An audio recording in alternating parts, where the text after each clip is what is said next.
Cuman ingatlah, suara Nabi Daud itu merdu, tapi tidak diberikan rahmat.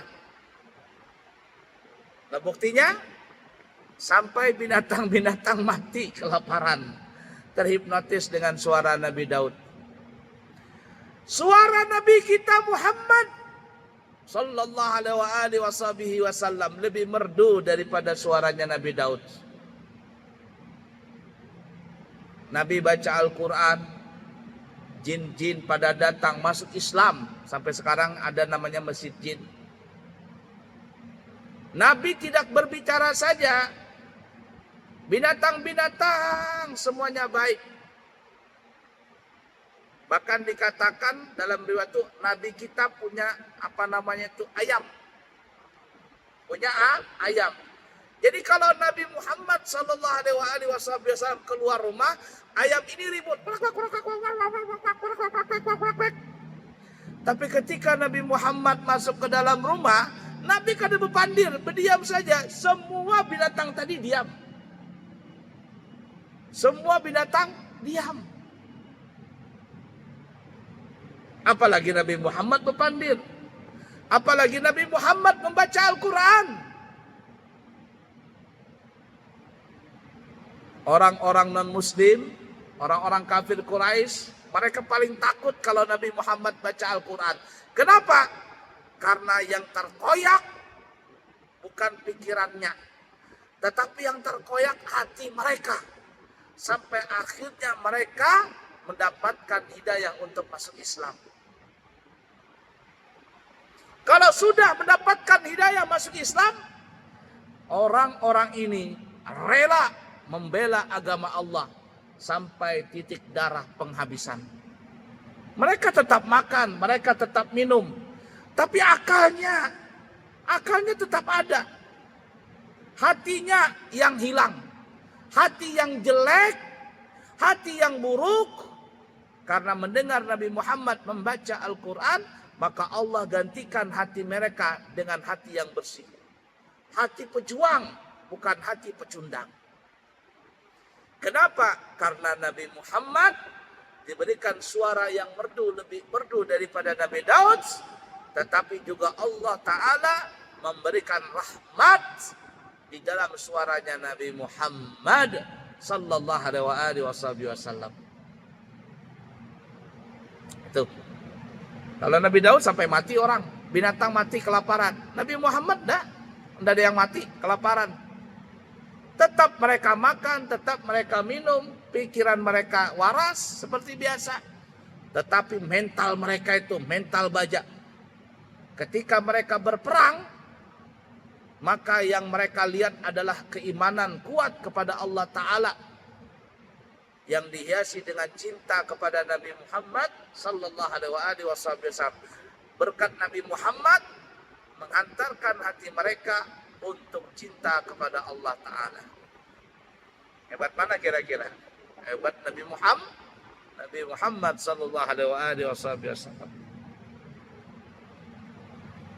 Nabi Muhammad belum ngomong, semuanya sudah pada diam.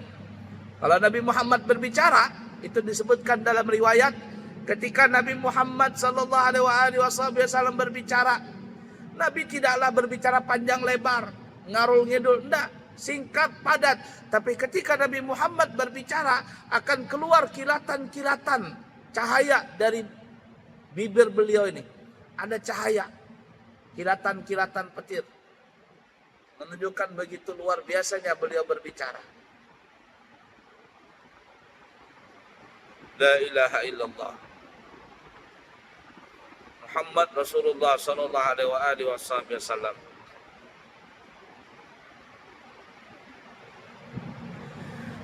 Bahkan dalam riwayat yang lain, tapi ini riwayatnya gharib ya. Gharib itu artinya ya asing.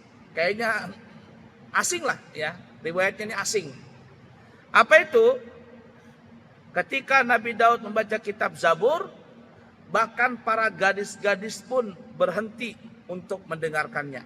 Apa bahasa kita? Biduan-bidawan, artis-artis. Zaman dulu kan biasa artis-artis kan penyanyinya perempuan. Bahari. Kalau sekarang laki-laki penyanyi, perempuan penyanyi, bencong sekarang banyak jadi penyanyi. Bencong. Suara pas-pasan, cuman hebohnya itu kalau dia penyanyi. Goyang semua panggung. Nah, bukan lagi berjoget si bencong ini apa, berjungkir balik dia. Jungkir balik apa ya Allah dakaruan. Nah ini riwayat yang garib. Kalau Nabi Daud membaca Zabur, maka semua perempuan berhenti. Artis-artis berhenti semuanya. Tertegun mereka. Terhipnotis dengan suara Nabi Daud alaihi salatu wassalam. Intinya memang yang masyhur Nabi Daud itu mempunyai suara yang luar biasa.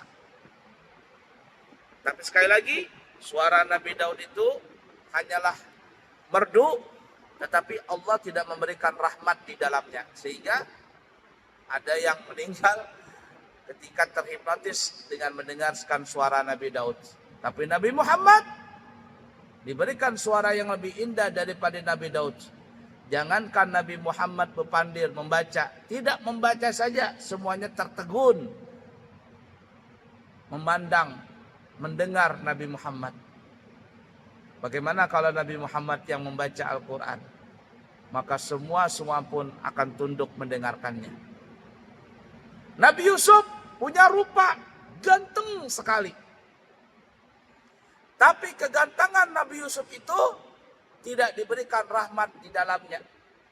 Sehingga apa? Kegantengan Nabi Yusuf akhirnya menimbulkan fitnah. Sampai-sampai beliau dipenjara untuk menghindari daripada fitnah perempuan yang ingin merayu beliau. Ketika perempuan-perempuan melihat Nabi Yusuf berjalan, tangan perempuan-perempuan itu terpotong, teriris. Tapi Nabi Muhammad sallallahu alaihi wasallam diberikan kegantengan melebihi Nabi Yusuf. Perempuan tidak ada yang teriris tangannya. Tidak ada yang terhipnotis. Tapi kata ulama, yang teriris adalah hatinya orang-orang yang melihat wajah Nabi Muhammad. Teriris, terbuka, maka yang jelek dibuang, timbullah yang bagus.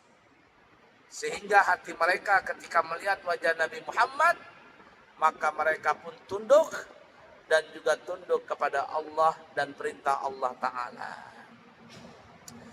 Baik, cukup sekian. InsyaAllah kita akan sambung di kesempatan yang akan datang. Semoga bermanfaat. Subhanakallahumma wa bihamdika asyhadu an la ilaha illa anta astaghfiruka wa atubu ilaihi wa akhiru kalam. Wassalamualaikum warahmatullahi wabarakatuh.